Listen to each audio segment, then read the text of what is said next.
proclaim meetings terrorist meetings, how can the Occupy movement or any protest survive, exist, be effective? Robert?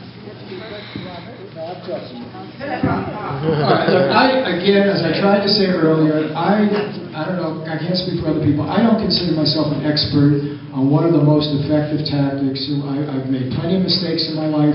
I've followed false prophets. I've given bad advice, and so forth. I do know that there's great reason for optimism. And the only thing the reason I come out to these things, I don't want to feed cynicism. You get cynical, then you become part of the problem. And I have in my life seen great progress on all sorts of issues, including race. All right? You know, when I was growing up, my closest friend was also the best athlete around and the best baseball player, and he could not play in professional sports. And then I remember picketing Ebbets Field, and I remember that changing. Okay? It did change. I remember people fighting for, you know, very basic labor conditions. That won. My own mother was never documented, so I lived through the undocumented issue until she was 88 and the INS was after her, okay? I've seen progress with the women's movement. I was in Georgia, by the way, in 1960 trying to integrate gas stations and bathrooms, and we went to Coyoneer Farm. Do you remember that? Up the road from Plains. We stayed there when they were fired on. You know, and up the road from where Jimmy Carter was, you know, in Plains. And those people were heroic, and they had been doing it for years. And people up in the north have been supporting them. So I've seen progress in my day. And the reason I'm still out here agitating is because I believe we're going to make more progress.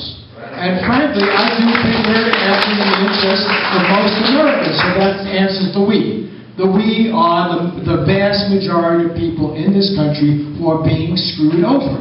That's the reality, and I think we can reach these people. Did you want to respond, Cynthia, to the question about the viability of protest in this age of repression? Well, the only thing I would suggest is to not stop. One of the things, though, that we have to recognize is that we need to grow our ranks, and this national Build People's Power tour seeks to join the Occupy movement to or with the other community organizations that have been doing the heavy lifting in communities for years. And that will allow two things. One is that those other community organizations that have been doing the heavy lifting, you know, there's a lot of gray hairs there. And so it will rejuvenate their organizations, and then it will offer the young people of Occupy the mentorship that I believe my generation did not do very well for young people. My parents' generation did a wonderful job of mentoring my generation. My generation kind of didn't do that. But now we have young people in the Occupy movement who have enthusiasm, they have energy, they have vision, and joining together is a marvelous thing.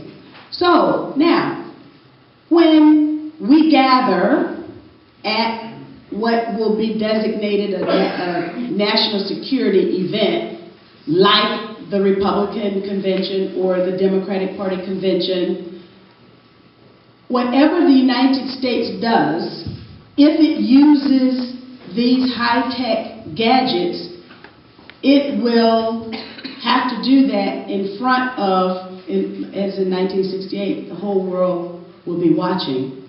And it will say something about this country if this country will use those weapons against their own people. So